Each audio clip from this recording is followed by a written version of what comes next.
بسم اللہ الرحمن الرحیم نحمدہ ونصلی علی رسولہ الکریم اما بعد۔ سیرت النبی صلی اللہ علیہ وسلم کا 36واں درس شعب ابی طالب میں پیش آنے والے واقعات میں ہمارے لیے تعلیم اور ہمارے لیے کیا پیغام ہے۔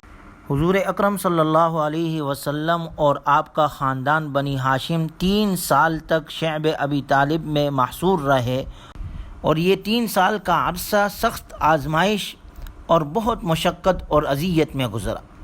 بچے، بوڑھے، مرد، خواتین سب ہی مصائب و آلام کا شکار تھے۔ کھانے پینے کی اشیاء جو ذخیرہ تھا وہ چند مہینوں میں ختم ہو گیا۔ نوبت فقر و فاقے تک پہنچی۔ ماؤں کے چھاتیوں میں دودھ سوکھ گیا۔ بچے بلک بلک کر رونے لگے۔ ان کی آواز سن کر سنگ دل قریش کافر خوش ہوتے تھے۔ محصورین صرف ایام حج میں شعب ابی طالب سے نکل سکتے تھے۔ کھانے پینے کی اشیاء اور دیگر ضروری سامان باہر سے خریدنے کے لیے جب وہ آتے اور جو ہی بازار آتے، کفار قریش فوراً وہاں پر پہنچ جاتے اور سارا سامان خرید لیتے، اور مقصد ان کا یہ ہوتا تھا تاکہ محصورین میں سے کوئی چیز نہ خرید پائے اور یہ بھوکے مر جائے۔ ولید بن مغیرہ نے کفار قریش کے درمیان یہ اعلان کر دیا کہ محصورین میں سے تم جسے بھی کھانے پینے کی کوئی چیز خریدتے دیکھو تو فوراً قیمت بڑھا چڑھا کر خرید لو، اور اسے وہ چیز لینے کا موقع ہی نہ دو۔ اگر تمہارے پاس کسی کے پاس وہ چیز خریدنے کے لیے رقم نہ ہو تب بھی وہ خرید لے، اس کی نقد قیمت میں ادا کروں گا۔ اسی طرح اگر کوئی باہر سے کوئی تجارتی قافلہ مکۃ المکرمہ آتا اور محصورین میں سے کوئی اپنے بچوں کے کھانے کے پینے کے لیے کوئی چیز خریدنے بازار جاتا تو ابو لہب بدبخت فوراً اس قافلے کے پاس پہنچ جاتا اور تاجروں سے کہتا، اے تاجروں کی جماعت، محمد صلی اللہ علیہ وسلم کے ساتھیوں کے لیے اپنے سامان کی قیمت اتنی بڑھا دو کہ وہ تم سے کچھ خرید نہ سکے، اور میں وعدہ پورا کرنے والا ہوں، میں ضمانت دیتا ہوں کہ تمہیں کوئی خسارہ نہیں ہوگا۔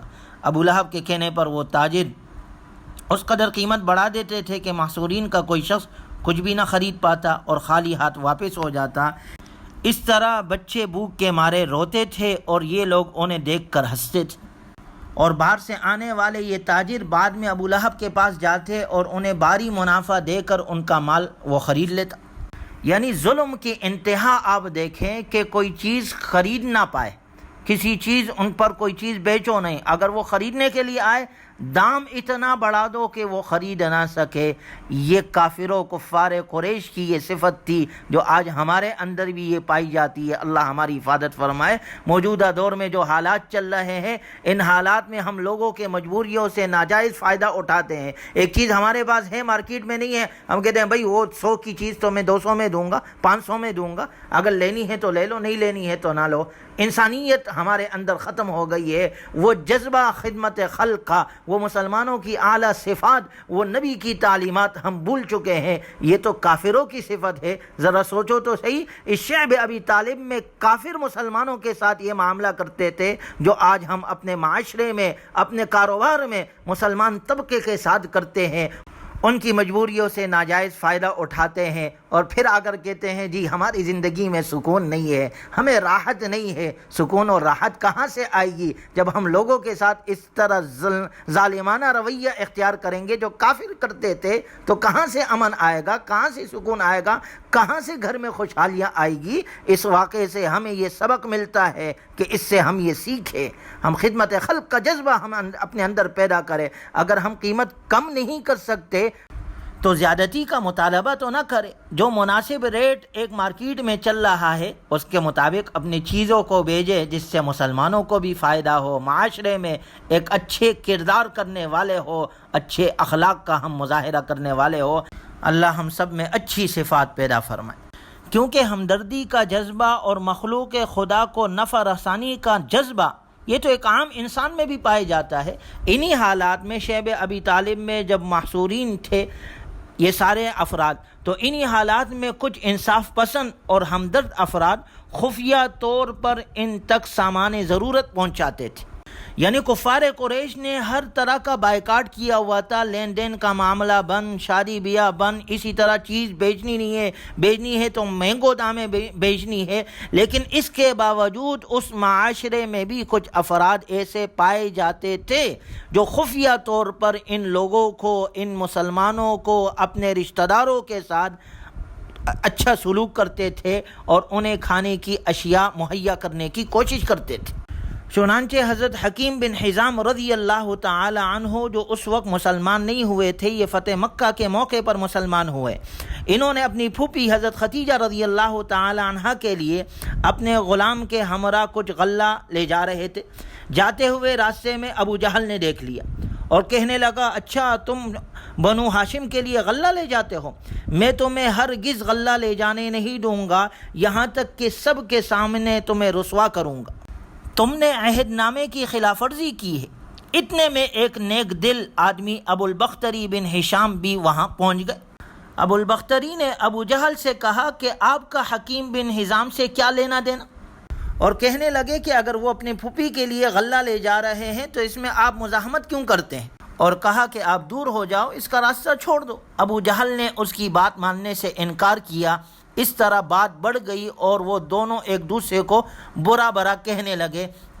اس دوران ابو البختری کو غصہ آیا، اس نے اونٹ کے جبڑے کی ہڈی اٹھا کر ابو جہل کو دے ماری اور اسے زخمی کر دیا۔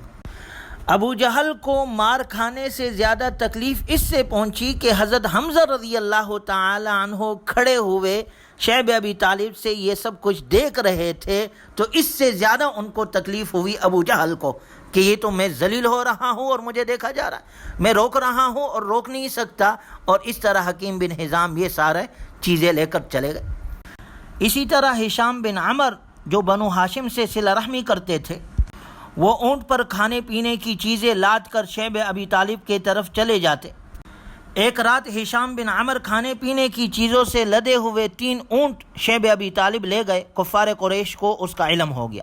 صبح کے وقت وہ سب ان کے پاس پہنچ گئے اور اس کے بارے میں پوچھ گچھ کرنے لگے، تو انہوں نے کہا کہ میں آئندہ ایسا کام نہیں کروں گا جس سے تمہاری مخالفت ہو۔ یہ سن کر سارے واپس چلے گئے۔ ہشام بن عمر موقع پا کر دوبارہ سامان خوراک سے لدے ہوئے 1-2 اونٹ شیب ابی طالب لے گئے۔ اس پر کفار قریش ان سے بہت سختی سے پیش آئے اور انہیں مارنے کا ارادہ کیا، لیکن ابو سفیان نے کفار قریش سے کہا انہیں چھوڑ دو، انہوں نے اپنے رشتہ داروں سے صلہ رحمی کی ہے۔ میں اللہ کی قسم کھا کر کہتا ہوں کہ اگر ہم بھی ایسے ہی سلوک کرتے جیسے انہوں نے کیا ہے تو یہ زیادہ اچھا ہوتا۔ قریش نے محصورین کے ساتھ جو برتاؤ کیا ہے میں اسے پسند نہیں کرتا، دشمنی اس سے بہتر انداز میں بھی ہو سکتی ہے۔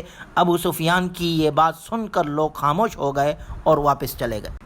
حالانکہ ابو سفیان رضی اللہ تعالی عنہ اس وقت مسلمان نہیں ہوئے تھے، لیکن انسانیت کا جذبہ ان کے اندر اس وقت بھی موجود تھا۔ معلوم یہ ہوا کہ حق کی مخالفت کرنے والے، اسلام کی مخالفت کرنے والے سب کے سب یکساں ان کا ہونا ضروری نہیں ہے۔ ان میں سے بھی کچھ افراد ایسے ہوتے ہیں جو انسانیت اور شرافت کا جذبہ اپنے اندر رکھتے ہیں۔ ایسے لوگ دینی اور قبائلی اختلاف سے کسی وقت بالاتر ہو جاتے ہیں اور انسانی رحم دلی، نیکی اور ہمدردی کے تقاضے پورے کرنے میں وہ تأمل نہیں کرتے، غور و فکر نہیں کرتے، دیر نہیں کرتے۔ یہ دراصل ایسی اخلاقی قدریں ہوتی ہے جو انہیں بنسبت دوسرے کے اسلام کے قریب تر رکھتی ہے اور مستقبل میں ان کا قبول اسلام زیادہ متوقع ہوتا ہے۔ اسلام ایسے نیکوں کو قدر کی نگاہ سے دیکھتا ہے۔ چنانچہ حکیم بن حزام رضی اللہ تعالیٰ عنہ کے بارے میں آتا ہے کہ انہوں نے رسول اللہ صلی اللہ علیہ وسلم سے دریافت کیا کہ میں جاہلیت کے دنوں میں کئی ایک نیک کام کرتا تھا، مثال کے طور پہ نماز، غلاموں کو رہائی کرنا اور صدقہ وغیرہ دینا، تو کیا اب اسلام لانے کے بعد ان نیکیوں کا اجر ملے گا؟ آپ صلی اللہ علیہ وسلم نے جواب میں ارشاد فرمایا، جو نیکیاں تم کر چکے ہو انہی کی برکت سے تم نے اسلام قبول کر لیا۔